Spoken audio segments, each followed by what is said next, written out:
I'm here with Leo Conway out here in his beautiful garden in Cullelan and just out the Clumbeloak Road.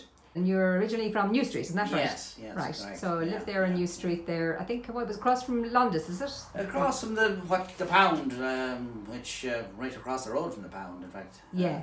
Most of your life there with your family. Yeah. Well, I just wanted to chat to you about your memories, I suppose, growing up and memories of Rathangan and stories that you might have. It was pretty basic, but against that it was happy, which everybody more or less was really, poor and proud or whatever way you want. And it's interesting, across the road from us was the dance hall, which my uncle owned, and it was a former army hut, from a wooden hut from the Curragh camp, and which was the entertainment centre of the village at the time, and eventually bought by Harry Mack, who was a travelling cinema owner, who opened his cinema there and built a concrete structure there later. Probably in the mid-60s, 70s, wasn't it? Yes. And the Pound, which was where straying animals and all that kind of stuff were and was that being used then when you were in New Street? I was, yes. And did round up itinerant horses and things of that nature and would be brought in there. And in fact, with a very funny incident one night, about 3 o'clock in the morning, there was some itinerant horses in it.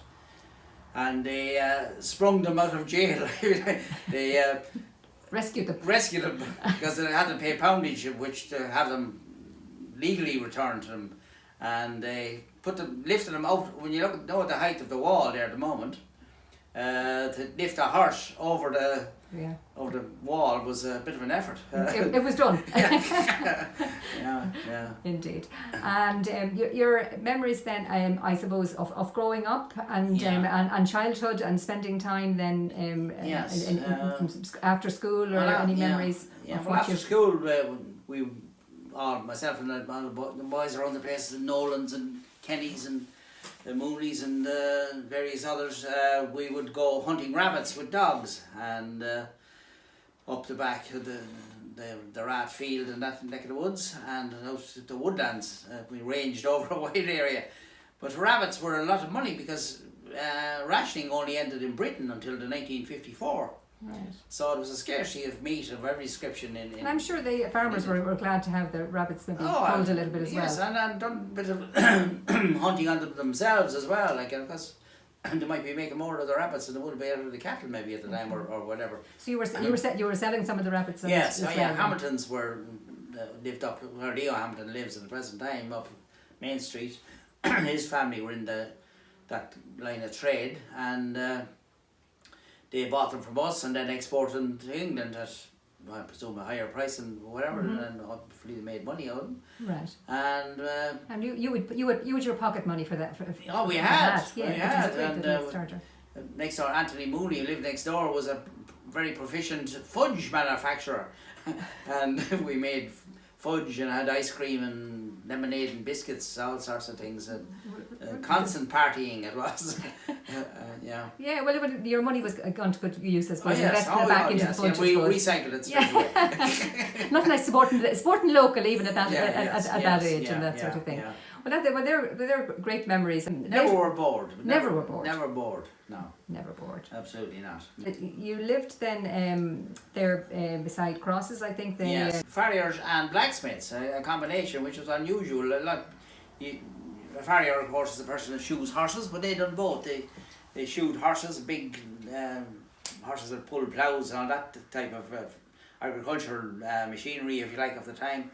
And they also made parts for machines or whatever, and gates and all that kind of stuff, which was blacksmithing work. Yeah, it was a way of life. Yeah. And you also went on then to have a shop there in Rathangan for years. I think everybody knows the shop there. Well, not there now, but many years it was the cycle shop there in Rathangan. Yes, but my father started that in 1926 or so, but not in that location, but where the library had been in the square, in Chapel Square there originally. Right. In the 1920s in neck of the woods, and then he didn't make so good at it and went to work with Clare County Council for a spell, and then during the war they went into the manufacture of charcoal, which was used to drive trucks and cars and all that kind of stuff. Right. And they had a contract with Corcoran's of Carlow and a couple of other very big-ish companies to supply them with charcoal to which raised gas and then ran the...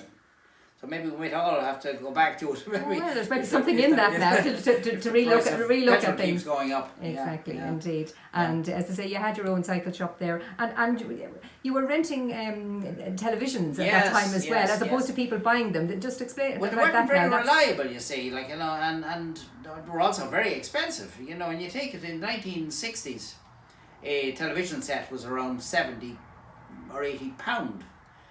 When a week's wages was around maybe £7 or £8, like, you know. So to buy a television set, an old black and white 17-inch screen, which wasn't very reliable too, that broke down with monotonous regularity, would take you about 15 weeks' wages.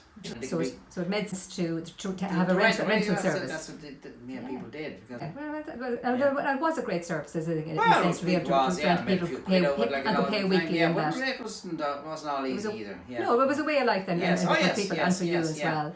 Moving out here then to Cullelan then, I suppose, and you closed the shop then, I suppose, in what, about 2000? About 6 or 7 years ago now, really, I suppose. And people were asking me at the time, why are you closing up? Well, I said, you want me to die in the place? I'm going to be 78 in another few months, and 6 years ago I was 72, so most people are there at 65, so I was already 7 years over my time. And you're retired to do the garden, exactly. And you're an avid gardener as well, yes, and I think so was your father, wasn't he? He was, yes, but he was more basic of spuds and carrots and onions, and I've branched into an odd flower.